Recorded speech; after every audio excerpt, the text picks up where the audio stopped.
রাজ্য বিজেপি শীর্ষ নেতৃত্বের বারবার শৃঙ্খলা বজায় রাখার কড়া বার্তা ও হুঁশিয়ারির পরও পদ্ম শিবিরের অন্দরের গোষ্ঠীকন্দল প্রকাশ্যে এলো হুগলির তারকেশ্বরে। দলের পুরনো ও নতুন কর্মীদের বিরোধের জেরে এবার এক বিজেপি নেতার বাড়িতে ঢুকে নির্মম হামলার ঘটনা ঘটল। অভিযোগের তীর বিজেপিরই একাংশের বিরুদ্ধে। আরামবাগ সাংগঠনিক জেলা বিজেপির সহসভাপতি গণেশ চক্রবর্তীর স্ত্রী মিতা চক্রবর্তী নিজেও তারকেশ্বর ৪ নম্বর মণ্ডলের সম্পাদক। গেট ভেঙে ভেতরে যখন ঢুকলো আমরা তখন বেরিয়ে আসতেই ওইরকমভাবে মারতে লেগে গেল, লোহার রড দিয়ে শাবল দিয়ে। তারপরে যেমনি ছেলের রক্ত অত বেরিয়ে গেছে, মাথা ফেটে গেছে, তখন দেখে তারপর পাড়ার লোক চেঁচাতে, বাঁচাবো বাঁচাবো আমরা চেঁচাতে, তারপর পাড়ার লোক এসে পাড়ার লোক উঠে পড়তেই সব পালিয়ে যায়।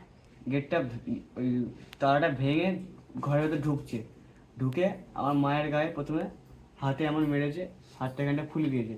তারপরে আমি গেছি আটকাতে, আমার মাকে যেহেতু আজকে আমাকে আটকাতেই হবে, আটকাতে যেমনি গেছি আমার মাথা শাবল দিয়ে আঘাত করেছে।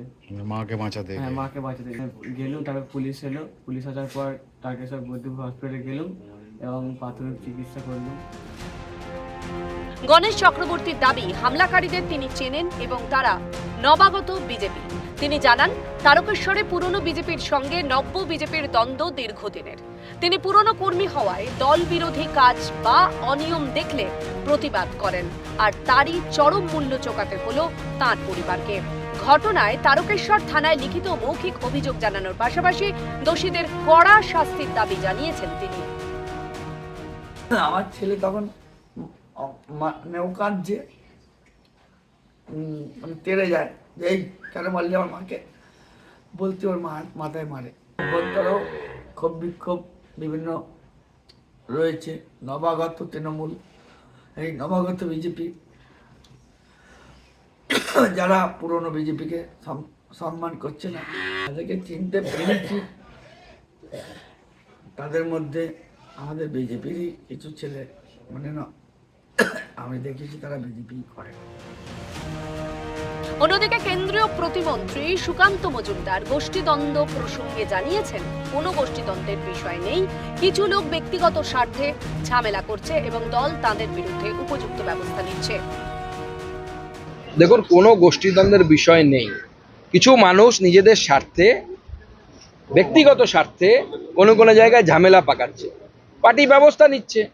প্রথমে যেটা হয়, ঘরের ছেলে, আপনার ছেলে যদি দোষ করে আপনি তো প্রথম দিনই তাকে ত্যায্যপুত্র করে দেন না।